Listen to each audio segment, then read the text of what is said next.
When you look at a forest or even just a field, what do you see? Probably something peaceful, right? A quiet landscape. But what if I told you that you're not looking at a landscape at all? I mean, is the world around us just there? A passive backdrop for everything we do? Kind of like a static painting we just happen to be living inside of. That's how most of us think of it, but yeah, that's not it at all. Not even close. Because the reality is, you're standing inside a machine. A really complex, high-stakes, interactive machine. And today, we're going to pop the hood and see how this thing really works. All right, let's get into it. We're going to deconstruct the very engine that powers our world. We're talking about the environment as this living machine, a whole system of interlocking parts, all working together to keep the lights on, so to speak. Okay, so what is this machine exactly? Well, the environment, it's literally everything that surrounds a living thing. And I don't just mean nature in a vague sense. We're talking about a super complex web of living parts, we call those the biotic elements, and non-living parts, the abiotic elements. And here's the kicker. They're all locked in this constant, really fast-paced conversation with each other. Think about it. Any machine needs two basic things, right? You need a workforce to actually do the work, and you need the infrastructure for them to work on. Our living machine is no different. The biotic workforce, well, that's all the living things, each one with a job to do. And the abiotic infrastructure, that's the non-living stage. The air, the water, the rocks, the minerals, that basically sets the rules of the game for everybody. So let's start with that workforce. And believe me, these aren't just a bunch of random creatures running around. Nope, they are highly specialized employees, each with a very specific, and I mean absolutely vital job to do. Right at the bottom, the absolute foundation of this whole operation, we have Tier 1, the producers. A better name for them? The machine's solar architects. And what do these architects do? Their job is to literally invent energy for the entire system. It's wild. Through this little process called photosynthesis, these guys, we're talking plants, algae, that sort of thing, take all these raw, non-living ingredients like sunlight, water, and CO2, and they turn them into chemical fuel, the very fuel that powers every single other living thing on this planet. They don't just join the food chain, they create it from scratch. Okay, moving up the ladder, we hit Tier 2, the consumers. Now, these guys can't make their own food, so to survive, they rely on a really structured three-tiered system. Now, what's so cool here is that this isn't just a free-for-all. It's a whole system of management, of checks and balances. You've got your primary consumers, the herbivores, munching on plants. Then the secondary consumers come in and eat them, which keeps the herbivore population from just exploding. And sitting at the very top are the tertiary consumers, the big predators, who basically provide top-down governance for the whole system. This whole hierarchy, it's literally the only thing that keeps the world green by making sure no single level just eats everything in sight.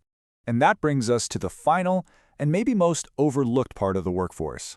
Tier 3, the decomposers. I like to call them the unsung heroes, the vital recycling crew. And their job is, well, it's everything. Just imagine for a second if nothing ever rotted. Ever. The whole planet would be buried under miles of dead stuff. All those essential nutrients, like nitrogen and phosphorus, would be locked away forever, totally useless. The decomposers are the ones who break all that dead matter down, unlocking the nutrients and putting them back into the soil so the producers can use them all over again. Seriously, without this cleanup crew, the entire machine would just grind to a halt. Okay, so that's the workforce. Now let's talk about that other pillar, the abiotic infrastructure. This is the non-living stage, where the whole drama of life plays out. And as you're about to see, it's a stage that really, truly does not care. Yeah, this quote right here just nails it. The relationship between the living workforce and the non-living infrastructure, it's a total one-way street. All life depends completely on the abiotic world to survive. But the abiotic world itself, the sunlight, the water, the dirt, it's fundamentally indifferent. It exists whether life is there or not. It does not care, and it's not going to change the rules to help anyone out. And that is the crucial point. These are the non-negotiable factors that dictate the absolute rules of the game. You've got your physical factors, sunlight, temperature, water. These decide if you can even live in a place. Then you have the chemical factors, minerals like nitrogen, gases like oxygen, even the pH levels. These determine how well you can live there. This is basically the toolkit the stage designers are working with. So, okay, You've got this totally dependent workforce on one side and this completely indifferent infrastructure on the other. How on earth do they work together? Well, they're locked in what we can call a constant conversation, a nonstop feedback loop between the living and the non-living. And this is it. This is that masterpiece of a feedback loop in action. Look at this cycle. Step 1. Living producers grab non-living resources like sunlight and water. Step 2. Living consumers use the energy and the non-living oxygen the producers just released. Step 3. Living decomposers die and enrich the non-living soil with minerals. And Step 4. That enriched soil feeds a whole new generation of life, and the loop starts all over again. It's this beautiful, infinite cycle that keeps the whole machine humming along. But what happens when a gear in this incredibly intricate machine breaks? Because this conversation we're talking about is super precise. Any little disruption can cause the whole thing to stall out. And this table here, it's a pretty stark summary of those risks. Take out the producers, you've got total energy bankruptcy. The machine just loses power. Get rid of the top predators, the herbivores go wild, they strip the land, and you get massive soil erosion. What if the decomposers fail? The whole system just chokes on its own waste, stalling out because essential nutrients are trapped. And if you change the stage itself, a big shift in temperature or pH, it can become instantly, fatally incompatible with a life that depends on it. And that brings us to the big final takeaway.